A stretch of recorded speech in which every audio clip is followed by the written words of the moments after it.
Hello and welcome to True Crime Rocket Science. On October 4th, 2019, Britain's Daily Mail tabloid published an exclusive preview of a new book on Chris Watts, Letters from Christopher, by American writer Sherilyn Cadle. Near the end of the article, the following information appeared. Cadle asked him about the claims that Watts gave his wife Oxycodone, and he responded with conflicting stories, saying he had given it to her twice, once at her parents' home in North Carolina to try to cause a miscarriage, and then immediately before her death. He later contradicted himself and said he only gave it to her once in North Carolina. I asked him where he got the oxy, and he told me that it is one of the things he will take to his death, Cadle wrote.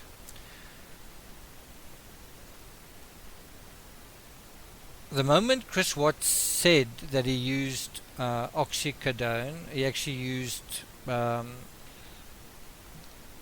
actually referenced the term Oxycontin in the letter, but wouldn't say where he got it from. It said a cat amongst the pigeons.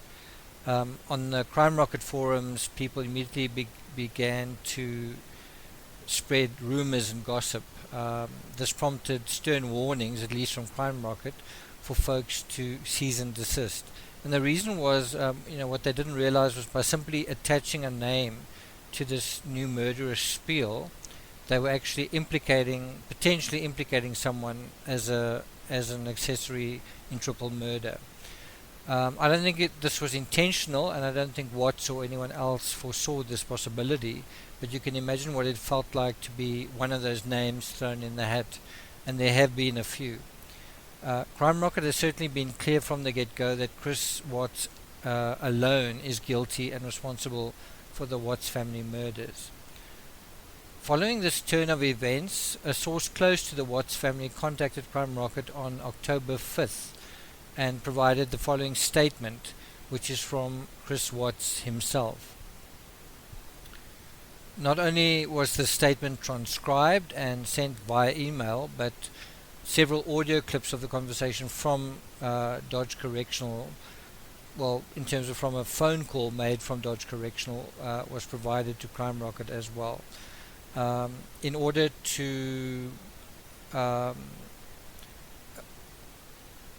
not include the responses to some of the statements made during this conversation, the audio was sort of separated into several clips. So there isn't the original audio, but that includes sort of responses from the person he was talking to, and for reasons of anonymity that's been kind of redacted or removed from the audio. It's important to be clear that Chris Watts consented to these statements being sent to and published on CrimeRocket, so there's no underhand recording made without his knowledge. Chris Watts and the family would like to clear up any confusion about where he got the oxy from. I do think that it's interesting that when he made that very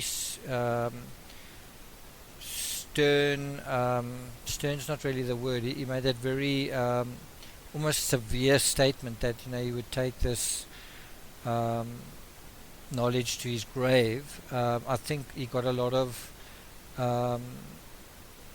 pressure from his family to be specific that someone else didn't provide him with this oxycodone or Oxycontin, and so interestingly, he's not taking this information to the grave, and he is sharing it with us. One must also ask, why, before this pressure was brought to bear from his family, why would he have wanted to keep this particular aspect close to his chest? And I think there is a very important reason for that, which we will get to later. The statement is as follows. It was in the bin. It was in the medicine bin at home. It was me. It was either July 30th or 31st, whatever was the first day I got in North Carolina. in Colorado. It was with me when I went on the plane.